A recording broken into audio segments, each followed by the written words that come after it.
Joining us live now is political analyst Joe Siracusa. Morning, Joe. It served, didn't it, as a reminder that Hamas is a terror group that tortures its captives. Good morning, Pete. Look, there's nothing nice about these guys. You know, after all, Hamas translated into Hebrew means violence. So what else are they about? There are about 16,000 members of Hamas left from the original 30,000 that went to war with Israel on that famous October 7 day. So they're going to be a problem. You notice a lot of the Arab and Muslim world says that before we can move on, that Hamas has got to back away from Gaza. They have to have no claim to the Palestinian government that may be formed in that neck of the woods. So, but they're not going anywhere.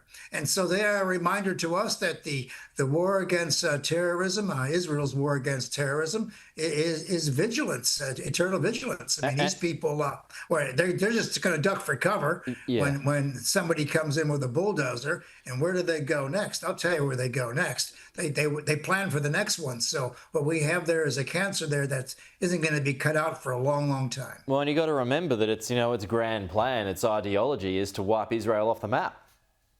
Well, look, they've been consistent about that.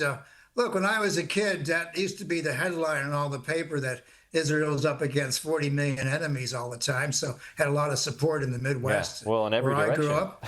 And you know, a lot of that is still true today. The thing is that Israel didn't have all that that opposition within their territory. That is, they're facing not only a nation or a threat that wants to wipe them off the map, but they're facing a threat within their own borders. This is a very different kind of a war. It's not where you fight somebody who's trying to break your borders down. You're fighting people within your home. So can you imagine in Sydney, being at war with the west side or the south side or something? I mean, so, it's an internal war, and it's going to take a long time to heal. And I'll tell you what, before we can have a two-state solution, we're going to have to get rid of these guys, because, Pete, they ain't going nowhere. No, and all you got to see is just the tunnel network, and you saw it, in some of those videos of those emaciated hostages. That's where they all are, in that underground network, and you see the concrete